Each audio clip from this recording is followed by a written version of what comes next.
Okay, so one of the questions I get asked quite a bit by people and friends is, how often do you have to charge your EV? Do you have to charge it up every day? So in this quick video, I've got 3 scenarios that I'm going to take you through. And all 3 of these are realistic. I've put the calculations through a calculator and I've double checked online.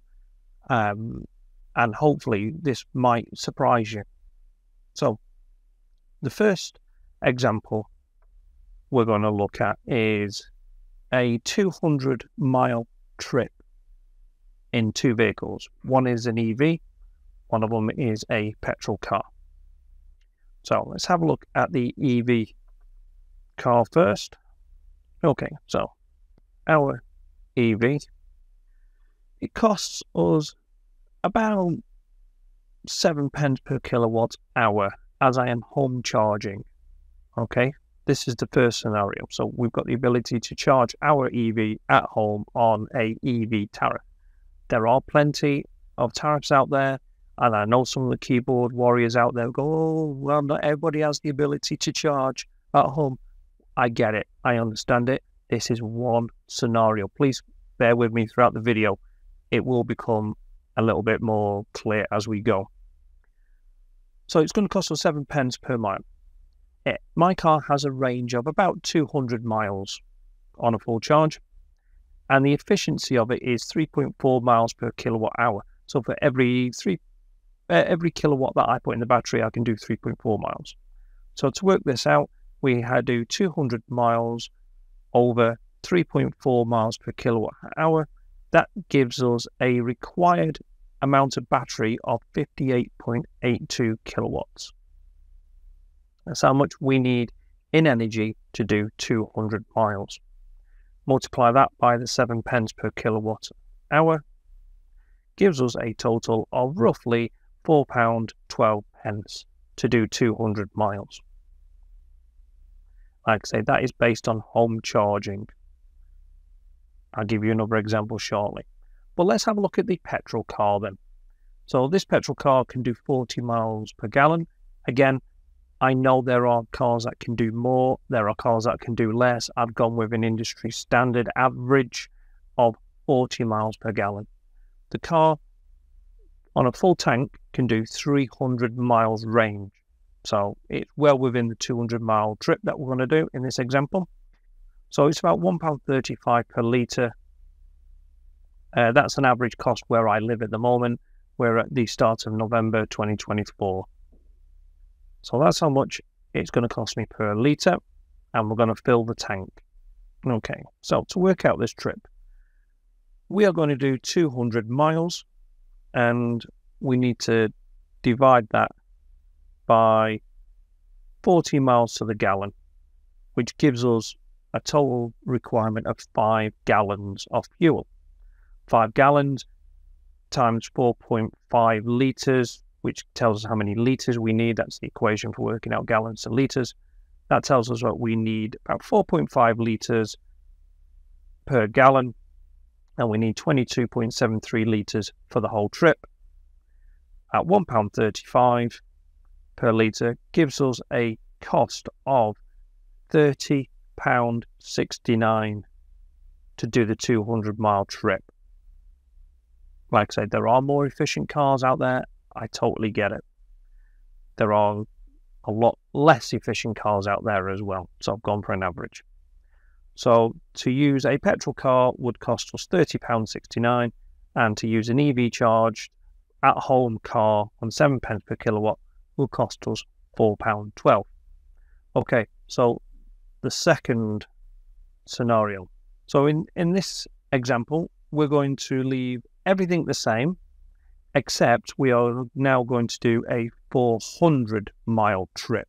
This will put the distance outside the range of the EV, so the EV will have to be charged en route, and it will also put it outside the range of the petrol car of 300-mile range, so the petrol car will also have to refuel en route. So it's 400 miles. We know the car can do 200 miles per charge, roughly. So the first 200 miles, we're going to be using our home charge. So this means that the car's been charged at home, and it would have cost us £4.12 as we saw in the previous example. Now, we're on the services, and I take services as the worst case scenario. There will be other charges available en route probably that will be cheaper, but we'll use the worst case scenario, which is about 79 per kilowatt hour, 79 pence per kilowatt hour. So we times that by 58.82 kilowatts needed, because we worked that out in the last equation.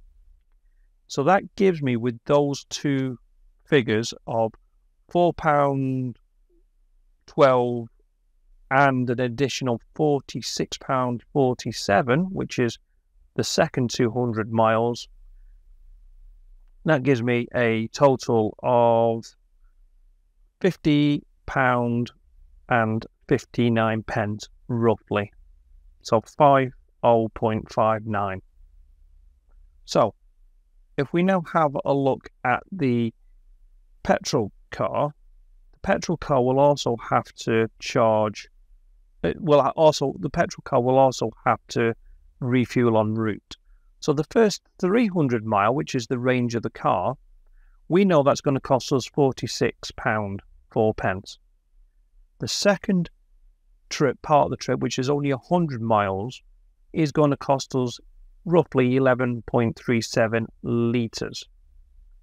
So if we multiply the litres by £1.80, which is roughly the worst case scenario on motorway services these days, that gives us a £20.47 plus £46.04 gives us £66.51 to do 300 miles, which is still more expensive than the EV's £50.59. So in that scenario, the EV wins again.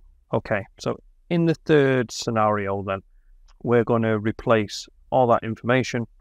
We're going to keep it to a 400-mile trip again, but this time we are going to assume that we cannot charge at home, that the EV has to be charged at a public charger, and we're going to assume it's a 79 pence per kilowatt hour charge associated, whether that's services or a local supermarket or wherever, but we cannot charge at home, so we have to pay the premium. So we know there's 117 kilowatts needed. We've worked that out in the previous example to do 400 miles. We are now going to multiply that by 79 pence per kilowatt hour. That gives us a total for 400 miles of £92.93, which is far more expensive than the £66.51 of a petrol car. This is the scenario where having a petrol car is cheaper to run, and that is because you cannot charge at home. If you can charge on lower tariffs, then it will become more cost effective. But charging purely on public charges at 79 pence per kilowatt hour, the petrol car does win in that situation. Okay, this is extra little bits of tips and bonus information for you. So other things that we do need to consider and take into account, both positive and negative, of having an EV car. First thing is, as we've shown, can you charge at home? And if you can, what is your tariff? Is it 7p? Is it 6p? Is it 12p per kilowatt hour? Or is there not an EV tariff and you are paying 22, 25, 30p per kilowatt hour? There is a difference. Then we've got maintenance costs. So owning and running an EV means there is less moving parts in the vehicle, which makes maintenance easier and more cost effective. The more moving parts there are, plus fuel filter changes, plus oil filter changes and servicing, you don't have the same costs associated with an EV as you do with a petrol car. There are charges out there for it, but they are not as frequent and not as expensive as doing a petrol car or a diesel car. There may be possible tax breaks for having an EV. So there could be government or green tax breaks. Few and far between at the moment, and what is out there might be ending very soon anyway. So at the moment, there is no tax or no vehicle tax on an EV, but that is due to end in March 2025, where all current EVs will go from zero vehicle tax to £190 vehicle tax. And I'm going to do another video on that soon. Every vehicle has its own efficiency. So similar to miles per gallon on a car, different cars have different efficiencies. So you need to bear that in mind when you're looking at one. What is the efficiency of the car? Because they are not all the same. There's obviously the environmental benefit of you're not polluting the environment using CO2 emissions from the exhaust, as well as other chemicals that pollute the local environment. So that's a positive thing.